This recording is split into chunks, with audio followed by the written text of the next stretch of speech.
Welcome back, Star Wars and Star Wars CCG fans. Take a few minutes, sit back, relax as we ride around on a T-47 Snowspeeder and visit far-off lands like Hoth and Dagobah and even Endor. I've got another deck to show you, one that heavily revolves around T-47s. But yeah, first here, you want to see, so I do some collecting. You know, I do really enjoy playing the game, and that's why I kind of try and show people these decks, is to kind of give people some ideas for some fun decks to play. But I definitely do some collecting also, and wanted to show off a couple of things I got here recently. They're kind of fun. Got the Boss Nass alternate image card here, and I got this back. It's signed by Brian Blessed, who was the voice of Boss Nass. He did a signing in England, so I actually had somebody, I sent the card to a person in England that was going to the signing, and we worked out a deal so that he would, get this card signed for me and send it back to me. Pretty neat. I'm a big fan of this card. I think the picture is really cool, and I do like the signatures. I think that's a fun thing that I've been pursuing lately. And then this is kind of a neat card. This is a really neat card that I got here recently. If you notice, if you're not blue-green colorblind, if you notice, the top is your regular green color that is usually, weapons and devices and stuff. But then on the bottom, it's blue. And it's because the green color ran out while this card was being printed. Just kind of a really unique card. I thought it was really neat. I had to have it when I saw it. So anyway, a couple of things I'm adding to my collection. All right, so let's get into the deck here. So this deck, like I said, heavily revolves around T-47s. You can see here, I've got 1, 2, 3, 4, 5, 6, 7, 8, 9, 10, 11 T-47s in this deck.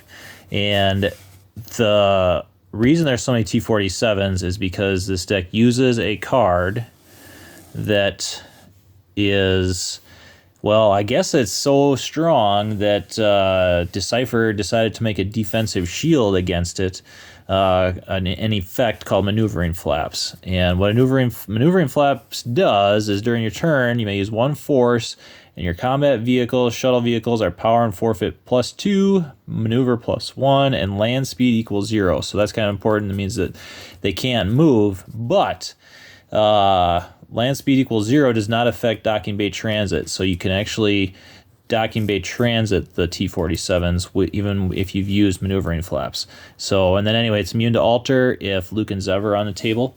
So there's 2 Maneuvering Flaps in here. And then the deck also uses Order to Engage. Use 2 forces to deploy on opponent's side of the table at the end of each opponent's battle phase. If they did not take a battle, did not place every location with both players had presence of the force at the end of that phase, your opponent loses 3 force. So this makes your opponent have to battle you instead of just running away, which is important because one of the things with this deck that's kind of fun is these T-47s. If you get 4 or 5 of them, even 3 of them at a site and a couple pilots on them, you get a ton of power basically. And a lot of times what the opponent's trying to do is just to run away. So this makes it a little bit harder for them to do that.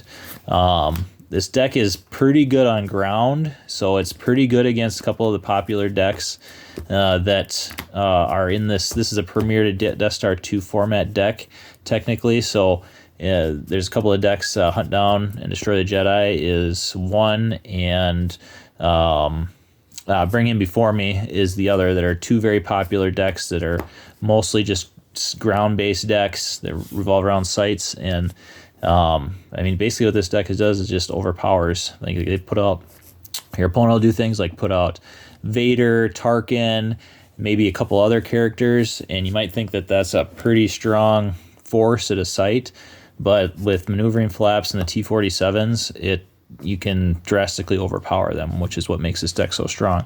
So the objective that I use with this deck is the Mind What You Have Learned. This is the objective that people use if they're doing a Jedi training deck. That's not what we're using this for. We're only using this for the front, which is we're never planning on flipping this objective.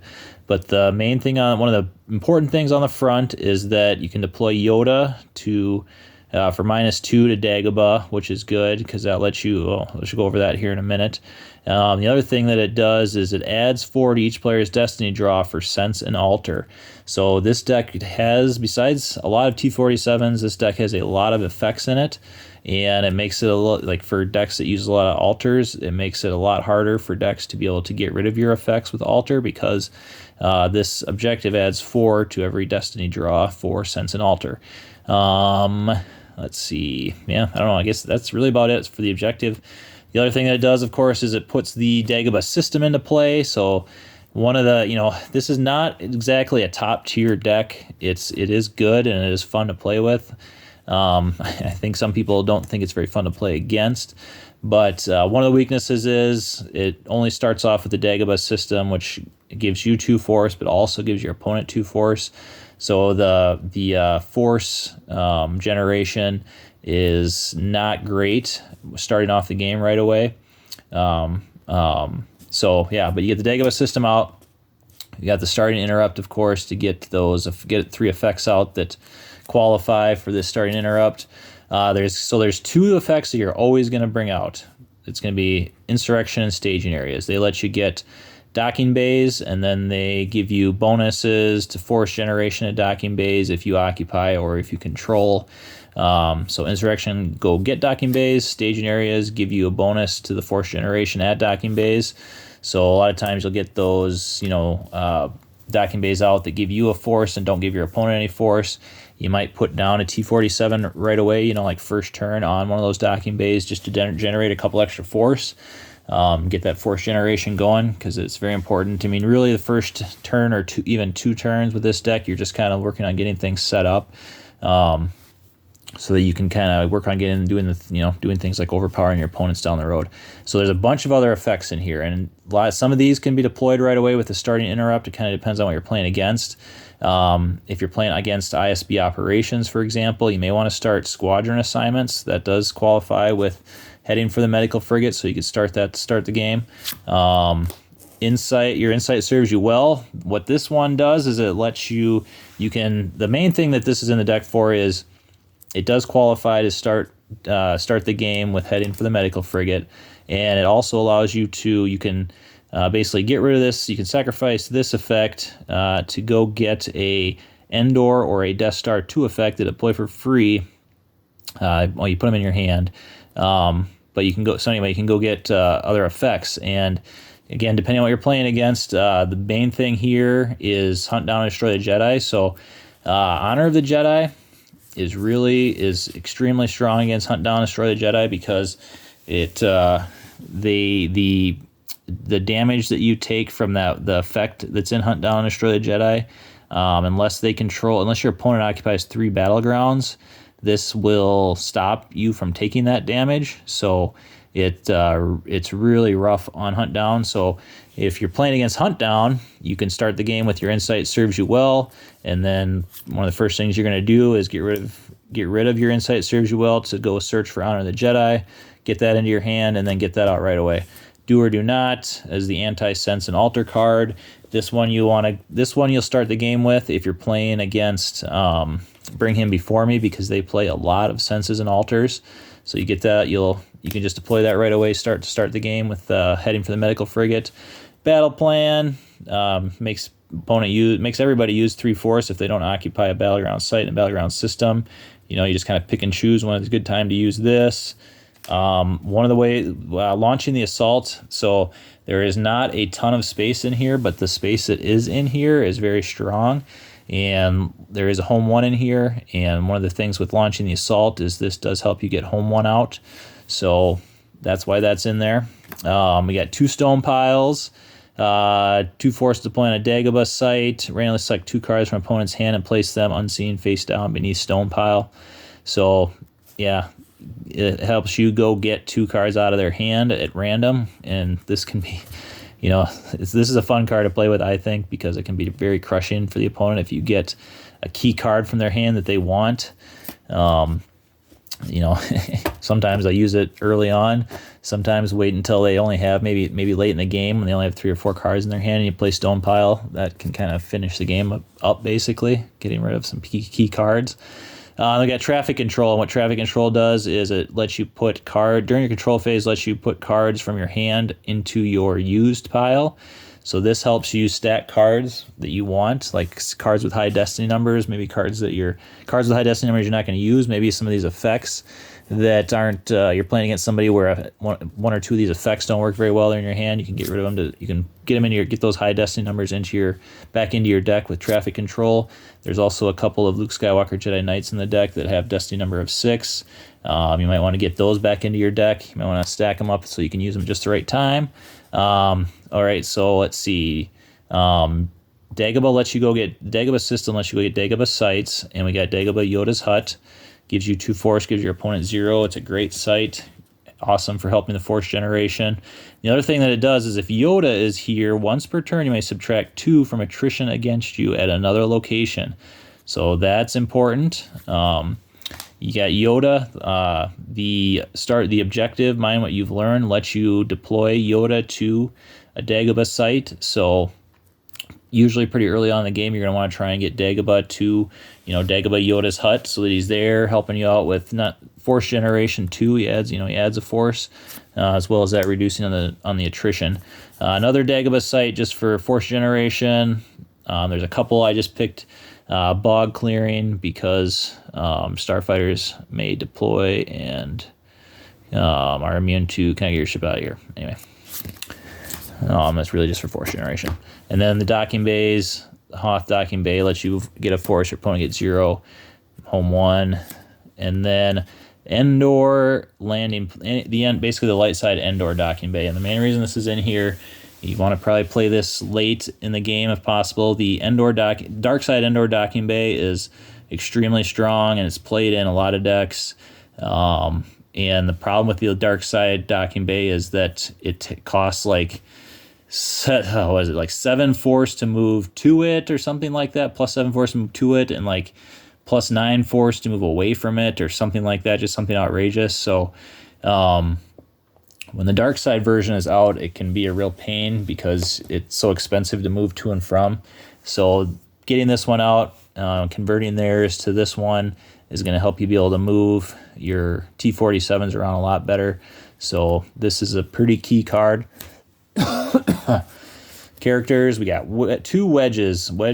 He's so good because when he's at a site with a Rogue Squadron or Red Squadron character, you can cancel a destiny. So it's so strong that I've got 2 of him in there.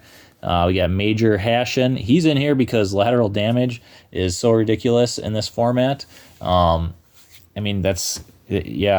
in there just to get him on like home 1 and just so that somebody doesn't lateral damage your home 1 because lateral damage is so strong. A couple Luke Skywalker Jedi Knights. The card is strong. Destiny number is 6. Use it with traffic control if they're already got a Luke out there. We got regular Luke, who's good with this Luke is particularly good with space. He's also particularly good with flying the riding T-47s, and he is a Red Squadron pilot, so he's good with Wedge. And the being able to activate an extra force if he is at a non-Tatooine location is also really good. So I do have the old original Luke in here, and I tend to find myself, if I have the option of playing this one a lot more than playing Luke Skywalker Jedi Knight in this deck. So, Lieutenant Blount, he's a spy. Main reason he's in here, he's a spy, cheap spy. There's a lot of locations that are used that only spies can deploy to.